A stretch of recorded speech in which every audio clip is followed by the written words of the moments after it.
Bonjour à tous, bienvenue pour ce nouveau webinaire. J'espère que vous m'entendez bien. Je vous invite à le confirmer dans le chat. Vous avez un petit onglet chat sur votre droite. Donc pour ceux qui ont l'habitude de suivre nos webinaires, vous aurez pu constater que nous avons changé d'outil. J'espère que ça ne changera pas trop vos habitudes et que ce nouvel outil vous conviendra.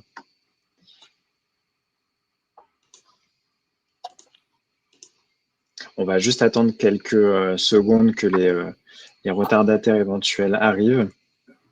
Bon, petit pouce levé, je pense que ça veut dire que vous nous entendez bien, que tout va bien. Donc parmi les nouveautés par rapport à Zoom, pour ceux qui nous suivaient précédemment, vous avez deux onglets différents pour communiquer avec nous. Vous avez un onglet chat pour pouvoir chatter entre vous et vous avez également un onglet questions avec lequel vous pouvez justement poser toutes vos questions. On y répondra au maximum. On vous entend parfaitement, génial. Eh bien, merci d'être là ce matin.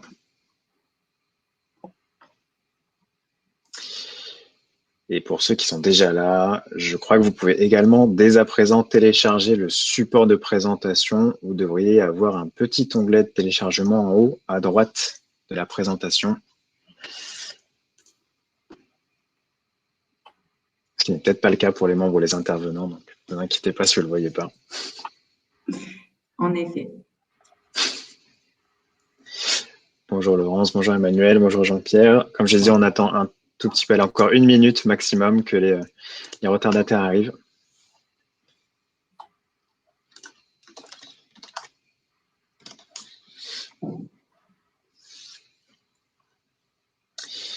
Également, si vous rencontrez des problèmes de son ou de vidéo, vous avez un petit lien cliquable en haut, normalement, qui vous permet de régler vos potentiels problèmes.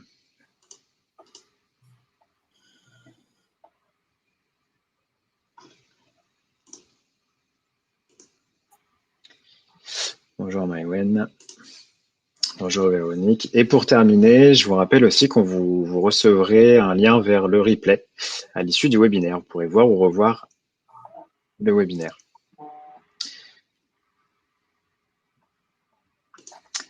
Allez, 9h03, je vous propose de débuter en attendant les derniers et je vais laisser la parole, il me semble, à Alice et je vous retrouve à la fin. Merci Thomas. Bonjour à tous, on est ravis de vous accueillir ce matin pour ce webinaire. Ça vous aura pas échappé, on est en plein dans les journées de la sécurité routière au travail, édition 2021, et on a voulu cette année se saisir de l'événement pour traiter le sujet avec vous et tenter d'apporter un peu des éléments, des réponses et notamment des retours d'expérience de nos clients pour vous aider à intégrer la sécurité routière dans vos stratégies mobilité employeur. Alors, je m'appelle Alice de Rocacera, je suis responsable du pôle mobilité chez Ecodev et je serai accompagnée pour cette table ronde 100% féminine. Ça dit quelque chose peut-être d'ailleurs du sujet qu'on traite. Je serai donc accompagnée de Morgane. Morgane, si tu veux te dire deux mots pour te présenter. Bonjour à tous, donc Morgane Morat, moi je travaille sur les sujets de RSE, de mobilité durable chez Ecodev et je vous ferai une petite introduction sur le sujet. Merci. Et nos invités aujourd'hui pour échanger avec vous sont Caroline Laurent-Billet du groupe Aesio. Caroline, peut-être je te laisse te présenter en deux mots. Caroline Laurent-Billet, je suis la responsable hygiène et sécurité des personnes dans le groupe Aesio. Je suis heureuse d'être avec vous. Merci Caroline. Ainsi que Nathalie Da Silva pour Honnête. Nathalie, c'est pareil, je te laisse deux mots. Oui, bonjour, Nathalie Da Silva, responsable prévention des risques routiers et écomobilité. Et je suis également ravie d'être présente avec vous. Super, merci beaucoup. Alors, merci à toutes d'avoir accepté ce temps d'échange ce matin. Rapidement, peut-être pour dire deux mots sur Ecodev et puis aussi sur nos invités et pourquoi on les a choisis et comment est-ce qu'ils traitent le sujet au quotidien. Ecodev donc, est une société de conseil qui accompagne les organisations dans leur stratégie RSE. Alors, on a plusieurs pôles d'expertise, la RSE, la biodiversité, on travaille aussi sur les enjeux climat, carbone et les enjeux de mobilité qui nous réunissent aujourd'hui. Ça fait maintenant 11 ans qu'on accompagne nos clients dans ces démarches-là et l'équipe rassemble aujourd'hui une trentaine de collaborateurs. Alors, notre raison d'être, ce qui nous anime au quotidien, c'est réveiller ou éveiller, selon les cas, les organisations pour stimuler l'engagement et provoquer le changement. Alors, on est parti sur, on a 4 implantations géographiques, essentiellement Paris, mais aussi Marseille, Lille et Nantes. S'il y a des Nantais dans l'audience, je vous invite à me contacter. Je serai ravie d'échanger sur les enjeux du territoire. Ecodev s'est entouré aujourd'hui de 2 clients qu'on a accompagnés sur les questions de mobilité, Honnête et Aesio. Alors, Nathalie et Caroline n'ont pas été choisies au hasard. Elles s'occupent des questions de sécurité routière, de risques routiers, mais aussi d'écomobilité, de plan de mobilité employeur dans leur entreprise. Honnête et Aesio sont signataires de la charte employeur engagé en faveur de la sécurité routière et on aura l'occasion de revenir sur cette charte pendant cette table ronde. Honnête est également un partenaire CARSAT. Alors, Nathalie travaille quotidiennement sur l'impact de l'entreprise en lien avec une mobilité moins polluante. Et puis Caroline, de son côté, avec un angle un peu différent, travaille en faveur d'une meilleure qualité de vie pour ses collaborateurs. Donc déjà, on commence à voir que sont un peu liés je dirais impact environnemental, sécurité routière, risque routier, qualité de vie des collaborateurs, qui sont des sujets initialement assez, je dirais, habituellement traités en silo. Et puis là, finalement, on commence à voir qu'il y a peut-être des liens entre tout ça. Alors, on aura l'occasion de les entendre, Caroline et Nathalie, sur ces sujets, juste après Morgane, à qui je laisse la parole pour cadrer un peu le sujet avant de laisser la place aux échanges. Oui, c'est ça. Merci Alice. Alors, donc, avant de passer à la table ronde avec Caroline et Nathalie, on voulait reposer un petit peu le contexte et le cadre du sujet. Quelques chiffres pour commencer. Ce qu'il faut savoir sur le sujet de la sécurité routière, c'est que chaque année, on a environ 50 000 personnes qui sont victimes d'un accident de la route dans le cadre du travail. Donc, c'est un sujet grave qui entraîne des conséquences graves sur la santé des collaborateurs, bien sûr, mais également sur la vie de l'entreprise, notamment avec 4 millions de journées d'arrêt de travail perdues chaque année. Donc, au-delà de ces accidents qui peuvent entraîner des arrêts, ce qu'il faut noter, c'est que les accidents de la route sont aussi la cause d'accidents les plus graves dans le cadre du travail. En effet, les accidents de la route représentent la première cause de mortalité dans le cadre du travail. Si on reprend les chiffres de 2019, on a eu 406 personnes tuées dans un déplacement lors du travail. Et si on zoome un petit peu pour regarder sur quel type de trajet est-ce qu'on était, on remarque qu'on a 75% de ces décès qui ont lieu lors d'un trajet domicile-travail.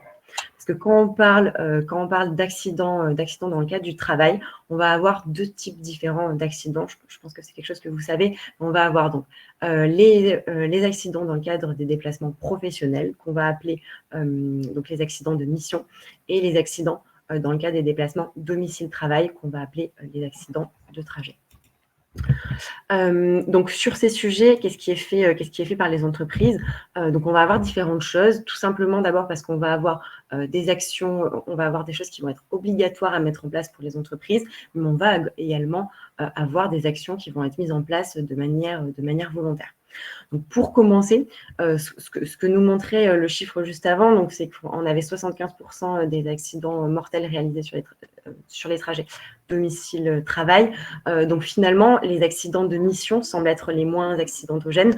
Il peut y avoir plusieurs explications à cela, tout simplement puisque ce sont des accidents qui vont être moins fréquents que les accidents domicile-travail, mais aussi parce que c'est des risques qui sont mieux pris en compte par les entreprises. Et pourquoi? Tout simplement parce que ce sont des risques qui doivent être pris en compte de manière obligatoire par les entreprises dans le cadre du document unique, et les entreprises doivent proposer en fait des actions de prévention pour limiter ces risques. Alors que quand on parle d'accidents de trajet, donc d'accidents domicile-travail ou travail repas, travail déjeuner. Donc là, les entreprises ne vont pas avoir d'obligation de suivi, de prévention sur ces sujets-là. Cependant, ce qu'on peut noter, c'est qu'il existe quand même des incitations pour que les entreprises travaillent et gèrent mieux ces sujets-là, notamment la ristourne CARSAT. Donc, Nathalie et Caroline pourront mieux vous en parler. Mais l'idée, c'est que pour les entreprises, les établissements qui apportent la preuve de mettre en place des solutions de prévention, ces entreprises-là pourront bénéficier de minorations de cotisations. Voilà des actions de prévention obligatoires, volontaires. Ce qu'il faut savoir, c'est qu'au-delà de ça, on a bien sûr, donc, des recommandations qui sont fournies notamment par les ministères du Travail, le ministère de l'Intérieur, de nombreux travaux, de nombreux guides qui sont proposés aux entreprises pour travailler et avancer sur ces sujets-là. Notamment quand on regarde en fait les 4 recommandations principales qui vont être faites pour protéger la santé des collaborateurs, des salariés dans le cadre des déplacements. Donc, ça va être 4 recommandations principales que je vais vous présenter. Donc, la première, ça va être de bien organiser finalement, de bien organiser les déplacements. Donc, c'est-à-dire essayer de travailler déjà dans un premier temps sur la réduction des trajets. Et également le fait de bien organiser les déplacements pour s'assurer que les collaborateurs aient le temps suffisant pour réaliser leur trajet, pour avoir des pauses également lorsque c'est nécessaire dans le cadre des trajets. Ensuite, le deuxième levier d'action, ça va être de bien choisir le mode de déplacement le plus adapté et d'entretenir également les véhicules qui vont être utilisés. Ensuite, la troisième recommandation, ça va être donc d'éviter les communications mobiles sur les trajets. Et la quatrième recommandation, ça va être bien sûr de former tous les acteurs de l'entreprise, toutes les personnes qui vont devoir se déplacer, qui vont conduire un véhicule, de les former au sujet de la sécurité routière, de s'assurer que les salariés adoptent les bonnes attitudes et les bons réflexes sur la route. Et quand on regarde ces 4 recommandations, ce qu'on voit, c'est qu'il y en a 3 qui vont avoir un lien, notamment avec l'écomobilité.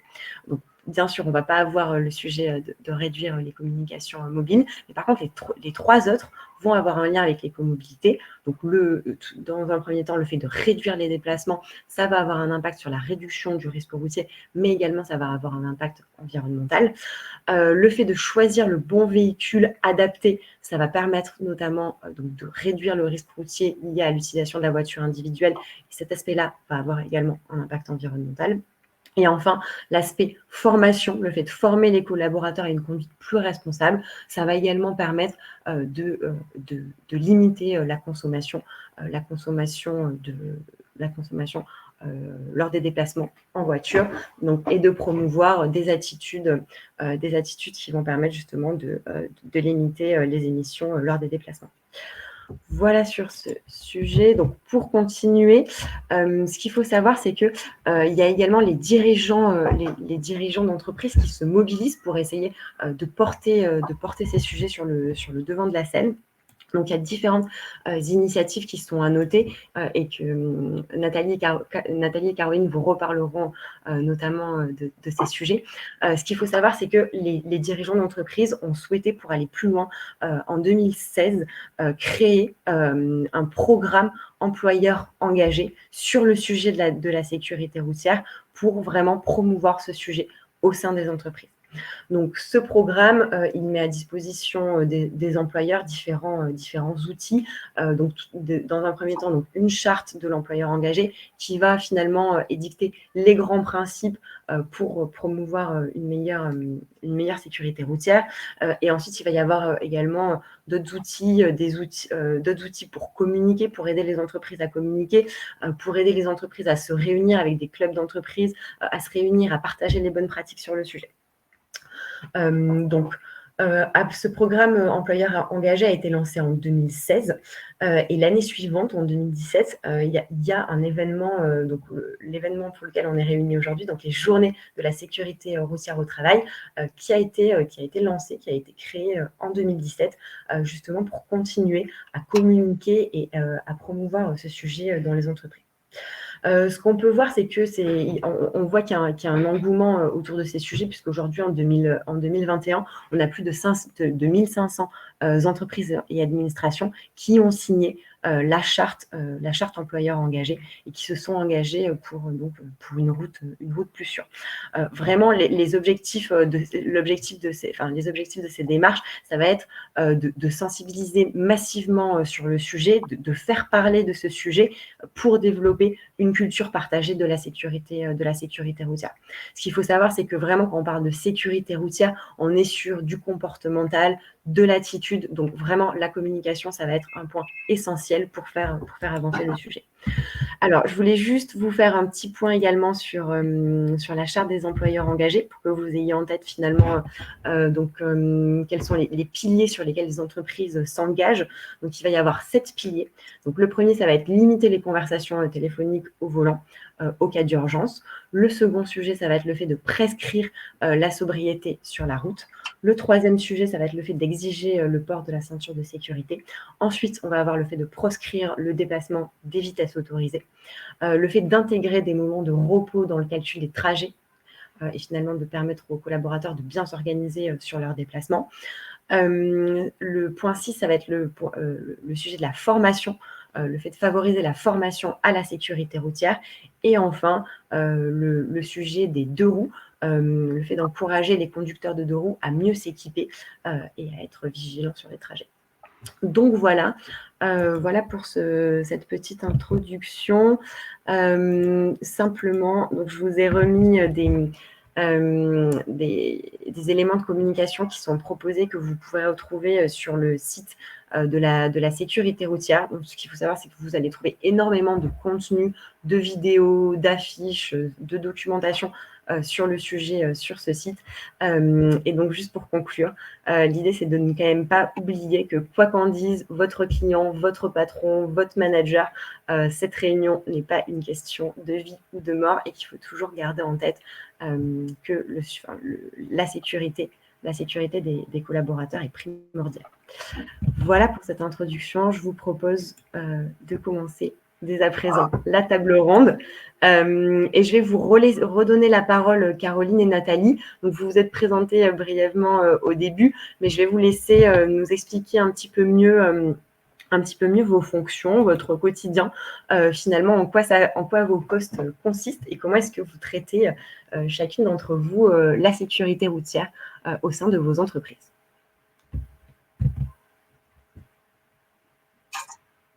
Nathalie ou Caroline d'abord? Nathalie, vas-y, tu peux commencer.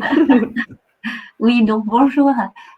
Travaillant avec Morgane et Alice depuis plus de 2 ans maintenant, j'ai beaucoup aimé ce que Alice et Morgane m'ont relaté en disant que mon poste résumait très bien la situation. Donc effectivement, en tant que préventrice, responsable prévention du risque routier et de la mobilité, de l'écomobilité, on voit bien l'impact au niveau social avec la diminution des accidents. J'impacte tout de suite donc le code du travail et également le code de la sécurité sociale et le code des assurances, car ces 3 volets sont liés avec un intérêt fort sur la diminution de l'accident, et l'aspect environnemental qui est en lien avec la santé. On revient et la boucle est bouclée en faisant quotidiennement des plans d'action sur la réduction des émissions sur l'effet de serre, en diminuant aussi bien la consommation des carburants des véhicules via des formations ou au sens large l'entretien et l'introduction des nouveaux modes de mobilité dont Morgane et Alice ont longuement discuté sur d'autres webinaires.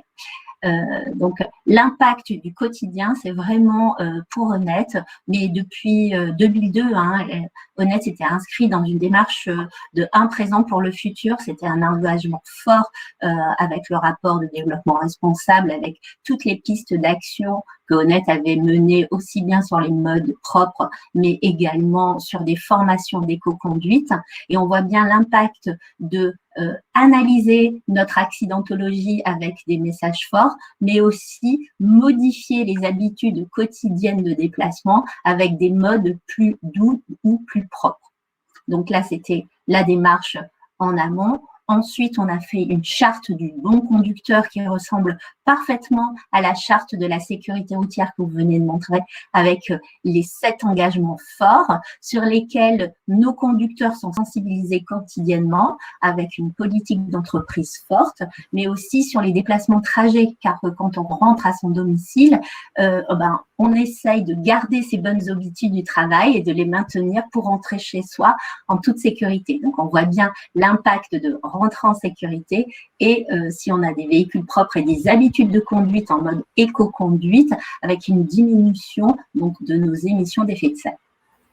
Et pour le club, et je confirme que le club sécurité routière est un club où on peut échanger des bonnes pratiques, notamment sur les ateliers, où on peut échanger, par exemple, sur moi c'est celui qui m'avait le plus frappé, c'était un crash test avec un cascadeur où on avait simulé un accident voiture contre moto avec une distance de 25 km/h. La distance est 25 km sur un parcours où on voyait bien l'impact d'un freinage d'urgence entre une moto et une voiture. Et là, sur cet atelier-là, on voyait très bien le temps de réaction d'un conducteur face à un danger. Et de le voir, ça nous permet, nous, préventeurs, de revenir sur qu'est-ce que des distances de sécurité, qu'est-ce que est un freinage d'urgence, qu'est-ce qui a fait qu'on n'a pas pu réagir avant, quels sont les impacts sur le comportement au volant, et l'impact, il est sécurité, donc éviter l'accident, mais il est aussi sur l'environnement si on fait de l'éco-conduite. Donc, le comportement du conducteur, quel que soit, j'allais dire, le mode de conduite, que ce soit une trottinette, une moto, une voiture, a un impact fort sur tous ces aspects-là. Donc, je ne sais pas si vous voulez que je développe plus ou…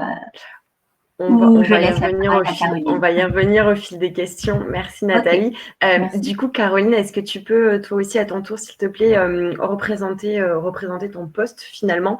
Comment est-ce que tu traites dans le cadre de tes fonctions le sujet des accidents de mission et des accidents de trajet? Comment est-ce que se structure ton poste aujourd'hui? Alors, c'est surtout la question de notre mutuelle, puisque effectivement, nous sommes une nouvelle mutuelle qui est Aesio, qui est née le 1er janvier 2021 de la fusion de nos 3 mutuelles fondatrices, donc Adrea, Apreva et OIMCD Mutuelle. Il faut expliquer que Aesio Mutuelle, c'est le 2e acteur mutualiste de France qui est spécialisé dans la protection de la personne. C'est une mutuelle qui est proche des territoires et qui va au plus près de ses adhérents pour les accompagner à chaque étape de leur vie, donc que ce soit pour de la santé, de la prévoyance, de l'épargne. C'est pour ça que nous avons environ 320 sites, tout confondus. C'est important de le noter parce que nous avons donc des agences recevant du public, également des sites administratifs, que ce soit en métropole ou en territoire ultramarin, et tout ça pour une population d'environ 3500 collaborateurs. Donc, vous l'avez compris, nous sommes une entreprise qui est tertiaire, non industrielle, mais dont certaines de nos fonctions sont amenées à se déplacer, et d'où notre intérêt à la sécurité routière. Moi, je me place dans la sécurité routière parce que je suis donc la responsable sécurité, et à ce titre, je suis la salariée qui est désignée compétente en santé et sécurité, donc depuis 2016 dans le groupe. Et je pense qu'on va développer après les différentes politiques de sécurité, mais c'était pour faire une petite introduction. Oui, tout à fait. C'est la question qui arrive. Du coup, si tu veux, je te laisse la main, Caroline. Donc, du coup, comment est-ce que vous avez défini vos politiques de sécurité routière? Finalement, comment est-ce que vous suivez ce sujet? Quels sont les indicateurs que vous avez définis? Et comment est-ce que vous définissez sur la base de ce que vous observez, vous définissez un plan d'action pour accompagner vos collaborateurs sur ce sujet? Alors, si tu me redonnes la main, effectivement, nous, la stratégie, elle est venue naturellement au travers de l'évaluation de nos risques professionnels via notre document unique, mais également par l'étude de notre accidentologie. Il en est ressorti que l'un de nos 3 risques principaux était le risque lié au déplacement. Nous avons donc lancé une étape d'évaluation. On a pu identifier les salariés exposés à ces risques. On a aussi examiné les motifs et les caractéristiques de déplacement, leur planification, l'organisation, la durée des déplacements, l'amplitude horaire de travail, les caractéristiques de véhicules, l'état du trafic, les conditions météo, donc plein de critères. Nous avons également lancé des retours d'expérience des accidents de mission et de trajet qui étaient survenus dans les dernières années. Donc, vous traitez les deux risques, accident de mission et de trajet. Oui, c'est à chaque fois, en fait, au niveau de l'accidentologie, on regarde, bon, bien sûr, les accidents de travail, mais les accidents de mission plus particulièrement et les accidents de trajet, pour refaire des arbres des causes, pour comprendre ce qui s'est passé, faire un retour d'expérience, étudier donc effectivement les conséquences, si c'est un accident matériel et corporel, voir les coûts directs et les coûts indirects. Et puis tout ça, ça nous a amené à définir un plan d'action. Ce plan d'action repose généralement, comme dans tout domaine de la sécurité, sur un triptyque. Le premier, c'est l'organisation. L'organisation, effectivement, comme tu l'as dit tout à l'heure, donc c'est l'organisation du travail. Est-ce qu'on peut éviter nos déplacements? Et puis l'organisation des déplacements eux-mêmes, comment on peut les cadencer, comment on peut les organiser. Le deuxième axe, c'était les moyens, effectivement, sur les véhicules, les techniques d'échange, est-ce qu'on doit avoir son téléphone au volant ou pas? Et, voilà, donc c'était des vrais sujets. La communication à distance, et puis par exemple, pour certaines fonctions, on s'est posé la question d'un choix de véhicule et de son aménagement. Et pour ce faire, on a fait appel à un ergonome, justement, qui est venu nous aider. Là, particulièrement, c'est notre service de la prévention et de promotion de la santé qui a pu bénéficier de ce travail ergonomique. Et enfin, notre troisième axe, c'est vraiment la gestion au niveau des ressources humaines. Donc, ça consiste à tout ce qui est formation, axe de formation et de sensibilisation. Voilà. Je pense que Nathalie a beaucoup de choses à dire également. Merci Caroline. Du coup, je te donne la main, Nathalie, pour nous présenter également votre politique de sécurité routière côté Honnête. Oui, je vais reprendre ce qu'a dit, je vais pas reprendre ce qu'a dit Caroline, mais effectivement, dans la prévention, on essaie de comprendre, d'analyser pour agir avec avec des plans d'action concrets. Et moi, je rajouterais juste le paramètre d'impliquer nos prestataires et nos visiteurs. Et même les clients, parce que la spécificité d'Honnête, effectivement, c'est 73 000 collaborateurs, plus de 8 000 véhicules de société, 4 000 sur route et 4 000 engins, et plus de 450 agences France. Donc, effectivement, l'impact est fort. Lorsque on analyse le comportement de nos conducteurs sur la route, effectivement, ça implique toute une équipe pluridisciplinaire qui implique la médecine du travail, nos RH, nos managers, nos QSE, nos clients, nos managers. Donc, on voit bien que l'impact du risque routier est un impact qui concerne tout le monde. Et c'est pour ça qu'il y a le lien entre sécurité routière et écomobilité. On voit bien que tous les acteurs sont en lien. Être dans le club de la sécurité routière, c'est parler de nos conducteurs sur la route, mais également sur la route, nous croisons nos clients, et d'où l'impact entre notre document unique de prévention, effectivement, nos plans d'action, mais aussi, et j'allais évoquer les plans de mobilité. Parce que tout cela est en lien, mais je pense que tu as la question juste après. Oui, elle est juste après. Je ne vais pas l'anticiper, mais ce n'était pas pour redire ce que Caroline a dit, mais l'impact effectivement sur la qualité de nos véhicules a un impact, j'allais dire, sur la boîte à outils que nous on donne à nos conducteurs pour pouvoir se déplacer dans des bonnes conditions dans le cadre du travail. Mais au niveau trajet aussi, on peut avoir des impacts forts, car quand on les forme à l'éco-conduite ou à la sécurité routière, ce sont des acquis qu'ils gardent pour rentrer chez eux. Donc, on voit bien que l'impact formation, RH, ergonomie, tous ces aspects-là ont un impact sur le conducteur et donc est bon pour la société au sens large. Et juste pour revenir sur ce que tu disais, Nathalie, est-ce que tu peux nous expliquer comment est-ce que vous avez fait justement pour mettre en place des mesures en lien avec vos clients, vos prestataires? Comment est-ce que vous avez engagé le dialogue sur ces sujets? Oui, alors quand on intervient sur un site client, bien souvent, ils ont déjà mis en place des plans de mobilité ou des règles claires de sécurité routière. Le tout, c'est que quand on arrive, donc on demande à participer, donc ça devient des PDIE, des plans inter-entreprises, dans lesquels on étudie la meilleure façon de se déplacer au sein de l'entreprise cliente ou prestataire ou visiteur, mais également de comprendre quels sont leurs aspects sécurité, de voir s'ils sont en phase avec nous. Et souvent, c'est ce qui déclenche des échanges et c'est là que ça devient intéressant parce qu'on intervient aussi bien dans le domaine public parce que si les parkings sont publics, donc on va identifier des plans d'action sur des lieux publics, accès poids lourds, accès moto, parking vélo, où est-ce qu'il se trouve, où est-ce qu'il y en a, mais aussi on va se demander s'il y a des navettes d'entreprise ou clients sur lesquelles les salariés honnêtes pourront y bénéficier et le client, s'il y a un accord entre, par exemple, les véhicules électriques, quand nos véhicules électriques interviennent sur les sites clients, on demande l'accès aux bornes, pour les prises électriques, pour lesquelles la loi LOM revient, la loi Impact revient, mais ce sont déjà des démarches que nous mettions déjà en place depuis quelques années, sur lesquelles on voit bien que le déplacement n'est pas un sujet public, mais un sujet qui est dans le domaine public, domaine, j'allais dire, d'entreprise et domaine sociétal et environnemental qui revient redire les bonnes pratiques et les échanges quotidiens pour les déplacements des salariés honnêtes, mais aussi des clients. Très bien. Merci Nathalie. Du coup, j'en viens à la question sur la charte des employeurs engagés. Pourquoi est-ce qu'à un moment, vous avez souhaité signer cette charte, devenir employeur engagé sur le sujet de la sécurité routière? Qu'est-ce que ça a changé dans votre approche du sujet et quels sont les résultats que vous avez pu obtenir grâce à ça? Caroline, je te laisse la parole. Merci.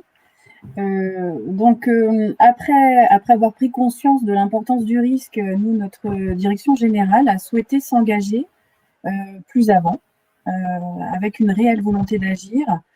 Bien entendu, nous avons réalisé des promotions internes de la prévention de la sécurité routière via des communiqués, des actualités, des partenariats également avec des services de santé au travail pour des rencontres et des sensibilisations sur nos sites.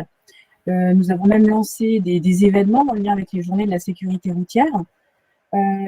Et à force de contact, nous avons communiqué avec la délégation de la sécurité routière au sein du ministère de l'Intérieur. Et c'est tout naturellement, nous avons saisi l'opportunité de la charte et de sa signature. Même si on peut penser que les 7 engagements décrits dans la charte que tu as présenté tout à l'heure sont dans la lignée des la palissade, voilà, ça reprend quand même le code de la route.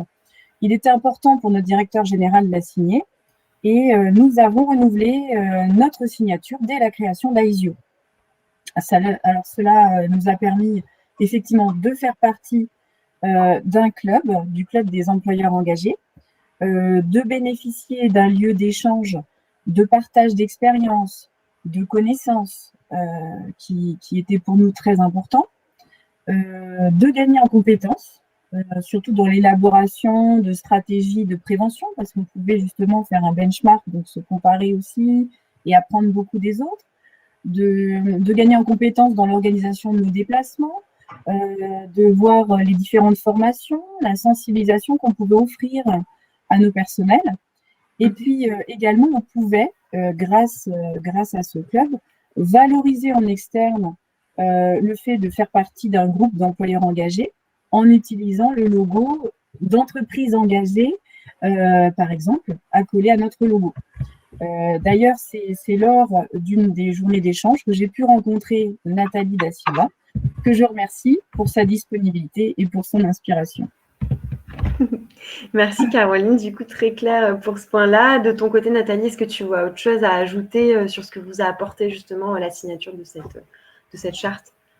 Alors oui, comme je disais, je faisais déjà partie d'un club employeur, on va dire en PACA, où tous les acteurs de la sécurité routière étaient déjà présents sur un autre club, où j'avais donc la chance d'avoir un contact CARSAT, un contact préfecture, un contact sécurité routière, un contact auprès de la directe, et on voit bien que tous les accidents de la route concernent tout le monde et dans lesquels les entreprises ont un rôle à jouer. Et quand j'écrivais lors des analyses d'accidents routières en disant à l'aéroport il s'est passé ça, et j'écrivais donc à mon homologue QSE à l'aéroport, cela permet d'échanger sur qu'est-ce que ce bout de route, à qui il appartenait. Donc par exemple, quand il y a un accident de la route, on se rend compte que si c'est une départementale, c'est monsieur le préfet, si c'est un parking privé, donc c'est le responsable du parking, si c'est en ville, c'est la mairie. Donc on voit bien que quand on parle de déplacement, il faut déjà identifier où a lieu l'accident et à qui dépend ce bout de territoire. Et une fois qu'on a réussi à faire ça, le club de la sécurité routière est très intéressante car elle nous ouvre ses accès à ses interlocuteurs et on arrive à améliorer, j'allais dire, l'aspect humain et urbain de ces deux domaines sur nos conducteurs qui interviennent dans cet endroit-là ont eu tel problème. Que pouvons-nous faire ensemble pour améliorer ce problème-là? Et en ça, je trouve que le club des entreprises et dans l'aspect sécurité routière est très intéressante. Et pour être moi-même dans la commission interministérielle depuis l'année dernière, il y a des groupes de travail qui s'affairent à résoudre non seulement l'aspect urbain, mais aussi et toujours, j'allais dire, l'aspect comportemental. Et ces échanges lors de ces réunions sur ces kits et ces outils comme les affiches que Morgane, tu viens de nous montrer tout à l'heure, nous permettent de rebondir lors de nos quarts d'heure sécurité, lors de nos journées prévention routière, lors de nos réunions d'entreprise, sur des messages, des films, des outils concrets pour non seulement travailler le comportement du conducteur, mais aussi passer des messages auprès de nos autorités organisatrices de la mobilité, mais aussi de nos préfectures et j'allais dire même au niveau interministériel de la sécurité routière. On l'a très bien vu avec les poids lourds qui ont rajouté une affiche d'angle mort sur leur véhicule.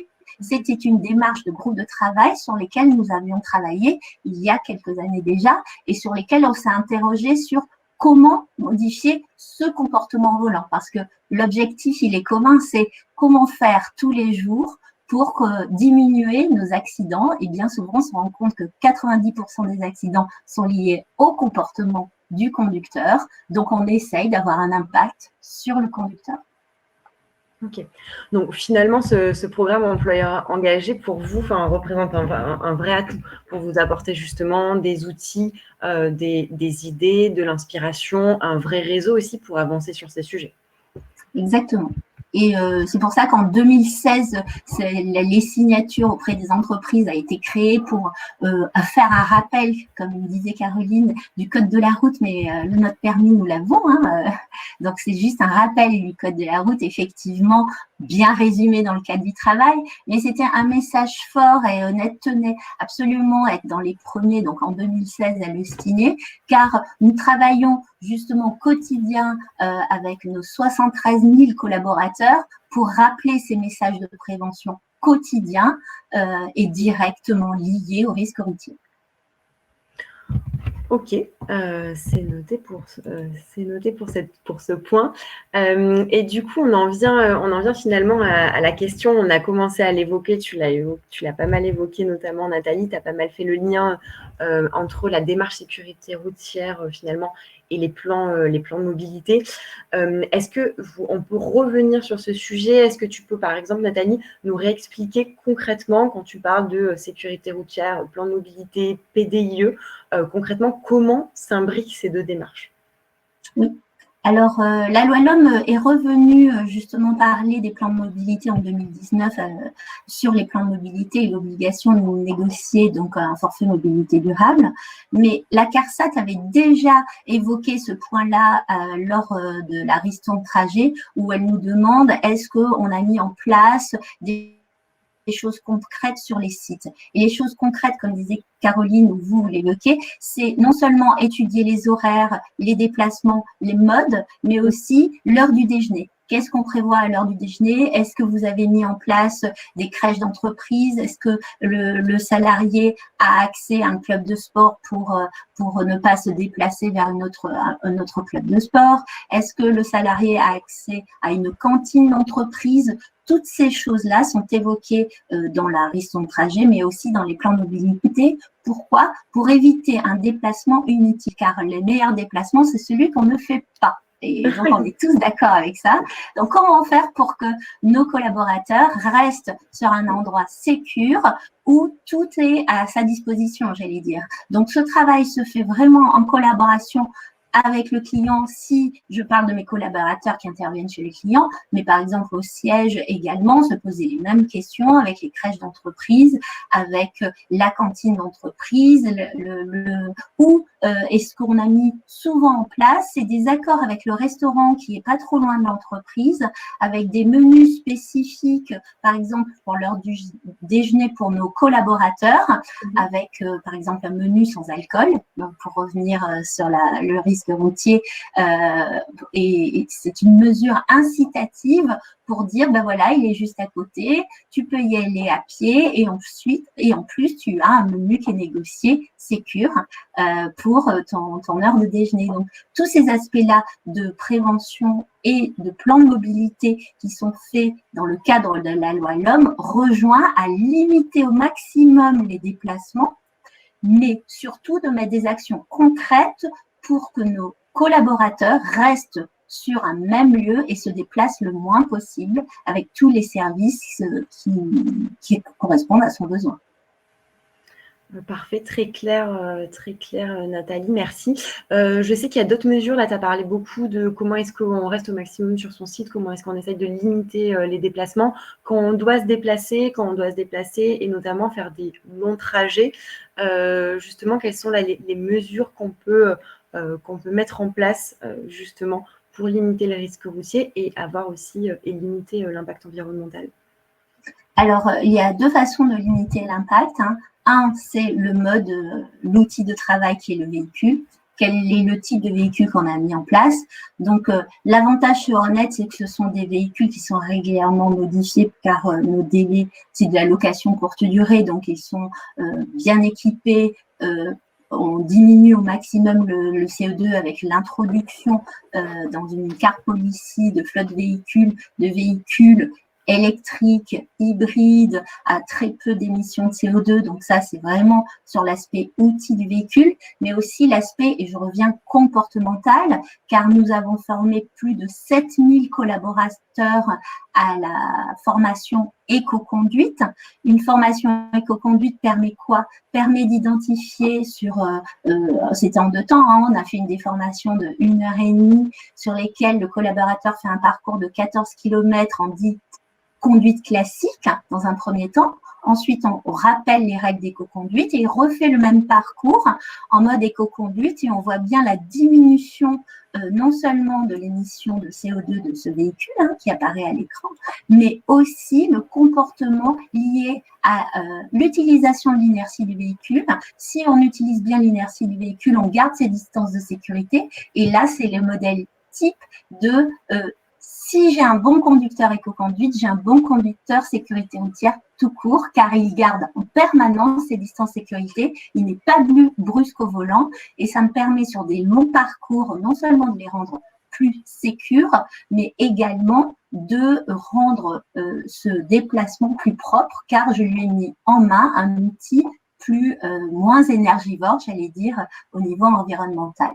Et pour l'aspect purement prévention, une longue distance, d'après l'INRS, c'est un déplacement qui dépasse les 2 heures. Donc, dans la politique de déplacement, on rappelle que les pauses pour des trajets longs, avec des pauses obligatoires au minimum toutes les 2 heures.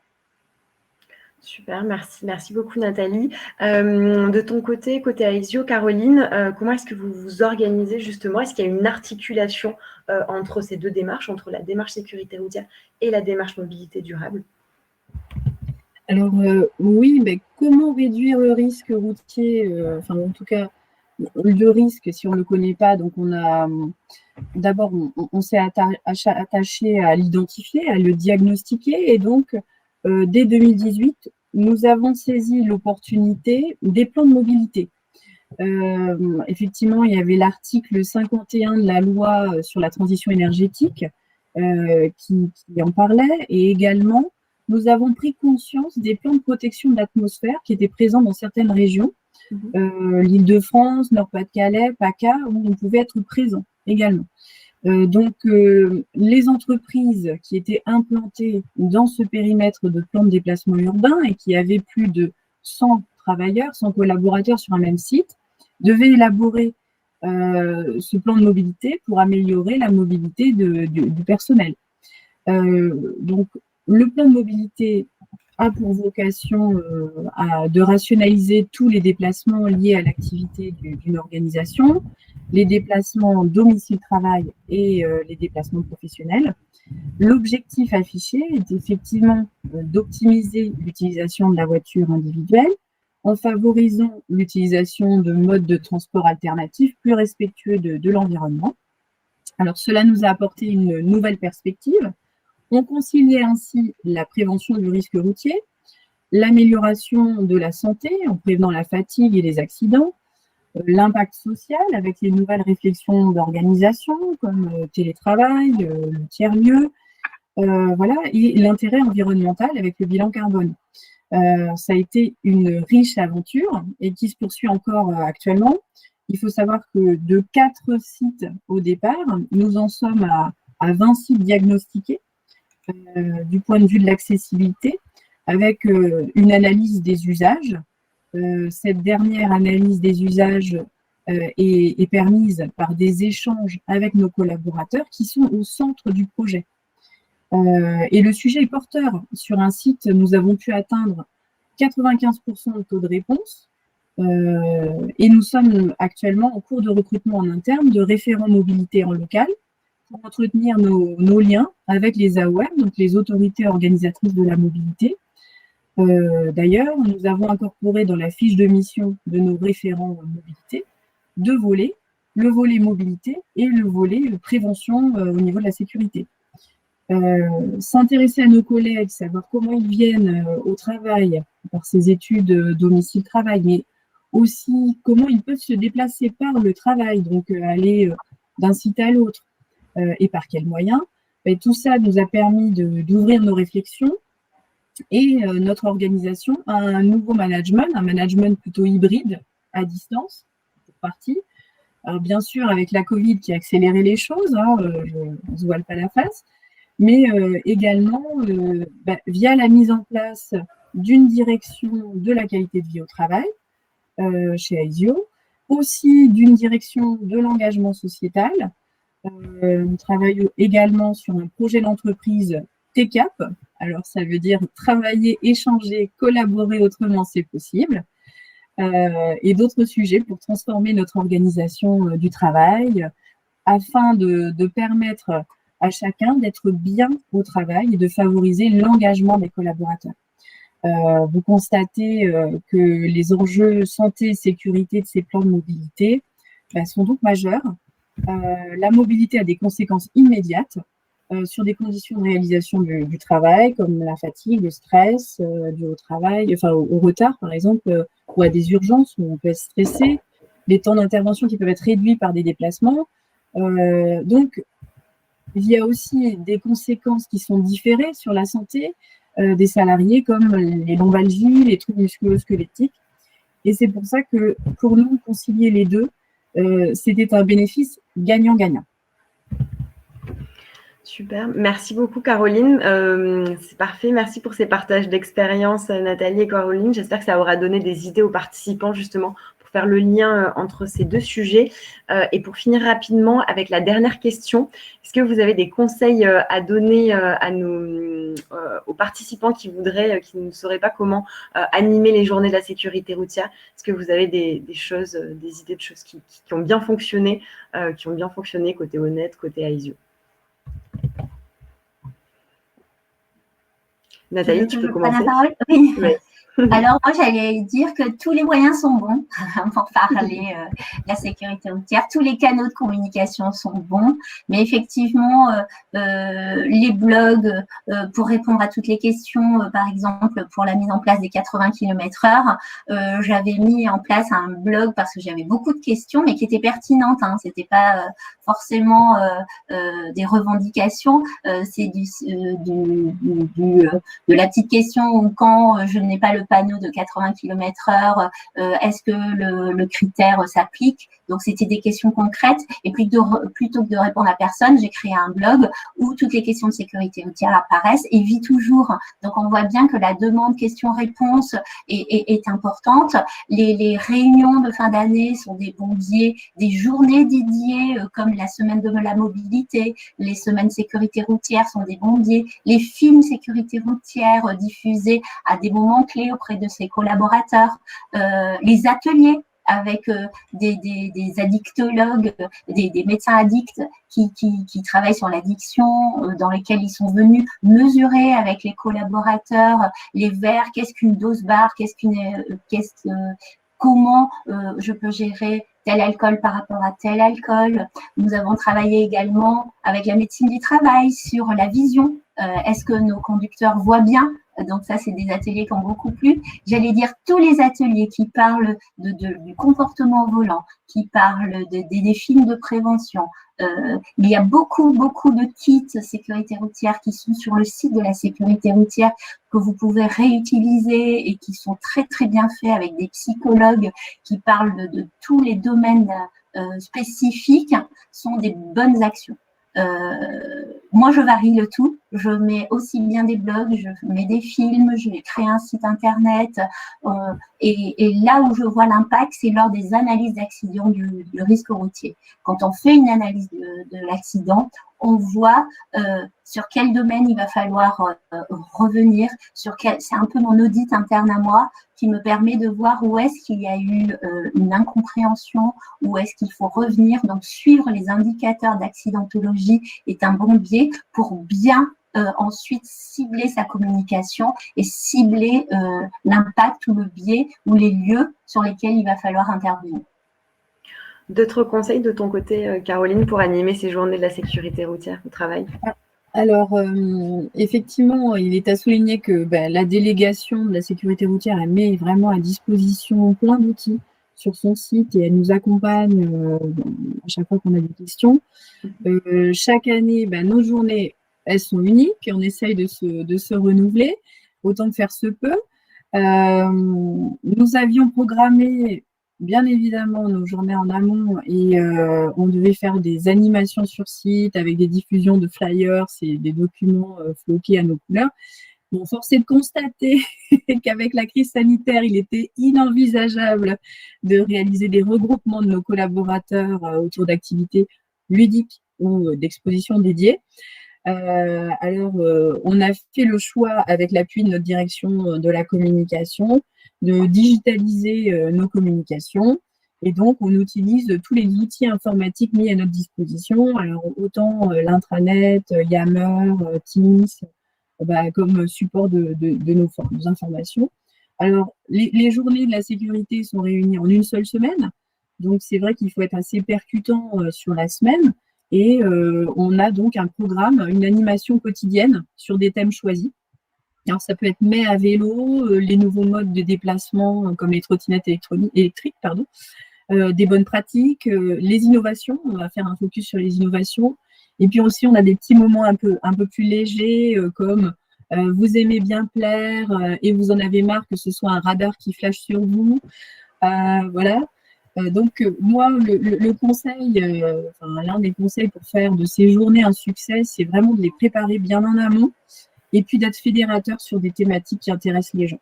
Vraiment, voilà. Mais en tout cas, c'est des sujets qui sont très, très porteurs. Ok, super. Merci à toutes les deux. Ça va nous permettre de continuer avec les questions des participants. Et on a notamment une question sur le sujet des trottinettes et des vélos, à savoir comment est-ce que vous traitez le risque routier. routier engendrés par ces nouveaux modes de déplacement. Alors, je peux commencer. Alors, nous organisons des journées annuelles qui s'appellent Piloter honnête en prévention, où tous les sites travaillent sur des thèmes le même jour. Donc, on peut aussi bien parler des accidents de tout type. Et j'ai initié donc la démarche des nouveaux modes de déplacement avec un petit outil ludique de la boîte à outils de la sécurité routière qui est très bien fait sur les trottinettes. On rappelle que le casque est obligatoire, qu'on doit respecter le code de la route quand on est sur une trottinette. Vraiment, c'était une petite vidéo qui était très bien faite et très ludique. Je rejoins Caroline, et sur lesquelles on peut réutiliser. Et à travers ces journées donc de prévention annuelle, j'ai introduit ces nouveaux modes de déplacement, et il n'y a pas que la trottinette, hein, il y a tous les autres modes sur lesquels on faisait un rappel non seulement réglementaire, mais aussi comment on peut mieux faire avec comment je dois utiliser ma trottinette. Et ça, je vous invite à regarder sur le site de la sécurité routière. Il y a une petite vidéo qui est très ludique et qui passait très très bien. Ouais, merci Nathalie. J'ai mis plusieurs fois des liens pour aller télécharger des documents. Vraiment, les ressources en ligne sont de très bonne qualité, traitent des sujets vraiment hyper différents et je dirais, il y a à la fois des affiches, des quiz, des vidéos. Enfin voilà, la variété des supports est très intéressante. Et vraiment, les ressources en ligne sur le site de la sécurité routière sont de grande qualité. Elles sont gratuites, évidemment, elles sont en libre accès. Donc, ne vous gênez pas. Allez fouiller sur le site. Vous trouverez énormément d'outils hyper intéressants que vous allez pouvoir utiliser dans votre démarche de sensibilisation des collaborateurs. D'autres questions? Est-ce que tu voulais ajouter quelque chose, Caroline, par rapport à ce qui s'est dit? Mais non, moi, j'allais justement dans la même lignée que Nathalie, parce qu'il y a énormément, et Calice, il y a énormément d'informations par rapport à ça. Et donc, nous, on fait vraiment plus de la publicité par rapport à ces sites où on explique justement cette checklist des choses à faire, des bonnes pratiques. Pour l'instant, je n'ai pas forcément une vision globale du parc personnel de nos collaborateurs utilisant certaines trottinettes électriques. Voilà, donc on n'a pas encore cette vision si précise avec cette granularité. Et c'est la raison pour laquelle on fait plutôt en descendant des informations sur ces checklists et savoir comment bien les utiliser, que ce soit après effectivement les gyropodes, les monoroues ou autres moyens de déplacement. Super. Sachant que le déconfinement, le retour dans les bureaux peut être aussi une occasion de communiquer sur ces sujets via des guides, via des mails, via votre intranet, tous les sites que vous avez à disposition et même des webinaires que vous pouvez organiser en interne pour traiter de ces sujets. Et donc, on a une autre question qui rejoint la première, à savoir comment est-ce que vous traitez également le risque lié au covoiturage domicile-travail. Alors, oui, nous avons mis en place un partenariat avec la société Blablacar Daily qui s'appelait Blabla Lines avant, pour vraiment augmenter nos covoiturages. Souvent, et quand on fait des plans de mobilité, on s'en aperçoit, le covoiturage se faisait, mais sans passer par une application. La plupart des collaborateurs avaient identifié leur covoitureur et échangent le lundi c'est toi, le mardi c'est moi, leur véhicule. Donc, l'aspect covoiturage était vraiment déjà bien initié et le plan de mobilité permet de le retravailler et de motiver et d'appliquer des ateliers de covoiturage. Là où je suis intervenue, c'est plus sur l'aspect formation. Je me suis aperçue qu'en faisant des formations éco-conduite, les conducteurs qui pratiquaient l'éco-conduite et un covoitureur qui ne l'avait pas pratiqué venaient me demander s'ils pouvaient covoiturer. Donc, je suis en train d'étudier la possibilité d'intégrer à mon lourd plan de formation aussi les covoitureurs, mais c'est une demande qui émane effectivement du covoiturage. Donc, c'est une bonne démarche. C'est hyper intéressant, si je peux me permettre. Enfin, ça montre que vraiment, Là, vous êtes arrivé, en tout cas chez Honnête, à toucher le cœur du sujet, quoi, pour qu'il y ait des collaborateurs qui demandent ces formations. C'est hyper intéressant. Et bravo, ça veut dire que le travail paye aussi. Peut-être avant il est 10 heures, mais je voudrais peut-être qu'on traite une dernière question. C'est Jérôme Carrenou qui nous demande comment gérer le paradoxe de mettre à disposition des véhicules de fonction avec des kits main libres, alors que on aimerait qu'il n'y ait pas de communication quand on est au volant. Est-ce que la responsabilité de l'employeur, elle est engagée en cas d'accident, même si vous mettez en place des mesures de prévention? Oui, Alice, tu veux qu'on réponde à ça? Oui, bah oui, volontiers. Oui, J'ai des éléments de réponse, mais je pense que votre retour d'expérience sera plus utile à… Après, bon, on va basculer dans la recherche de responsabilité. C'est pour ça qu'en tant que responsable prévention, je m'oriente plus vers le service juridique. Mais en tant que responsabilité de l'entreprise, on a la charte du bon conducteur qui rappelle que le conducteur est responsable de son véhicule pendant son déplacement. Effectivement, le fait de lister toutes les règles du code de la route et les règles du code pénal, du code civil, du code des assurances, parce qu'il n'y a pas que le code de la route qui s'applique lors d'un déplacement, rappelle l'importance d'être concentré au volant, et l'aspect respect des règles interviennent et sont rappelés justement non seulement dans la charte, dans les kits et la mise en place des véhicules. On ne donne pas un véhicule comme ça, on donne un véhicule avec des chartes, le conducteur doit signer, la vérification des permis de conduire est faite. Donc, on voit bien que le cadre doit être donné et doit être rappelé, et surtout ne jamais banaliser le fait de donner un véhicule à un salarié. Donc, oui. Ensuite, si on veut être plus vertueux, on est plus en train de travailler sur une carte policy, sur comment on peut donner autre chose qu'un véhicule de fonction, pas un véhicule de service, mais quels sont les développements des vélos de fonction, des choses comme ça. Ce sont des choses sur lesquelles on travaille, mais qui petit à petit interviennent effectivement avec la mise en place des ZFE qui sont listés partout en France et qui se développent de plus en plus. Donc là, c'est vraiment un autre aspect qu'il va falloir qu'on travaille et sur lesquels on réponde à ces questions de responsabilité. Mais ça revient à rejoindre ce qui se passe sur le vélo.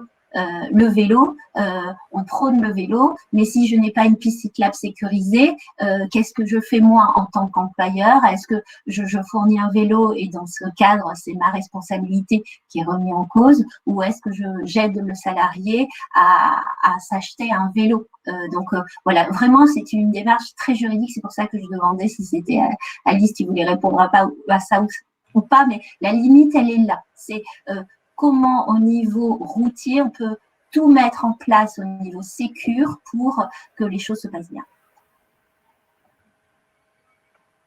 Merci Caroline, et je vois que Thomas est revenu sur scène, donc c'est signe qu'il faut qu'on arrête pour aujourd'hui. Oui, je ne vais pas vous brider, non, c'était hyper intéressant et je voulais simplement remercier Nathalie, Caroline, Morgane et Alice pour vos interventions très intéressantes et remercier aussi tous les participants. On va s'arrêter là pour aujourd'hui et du coup, je vous remercie une nouvelle fois et je vous donne rendez-vous pour nos prochains webinaires qui auront lieu la semaine prochaine et on vous enverra les informations incessamment sous peu. Merci à tous. Merci à tous, bonne journée. Bonne journée. Au revoir.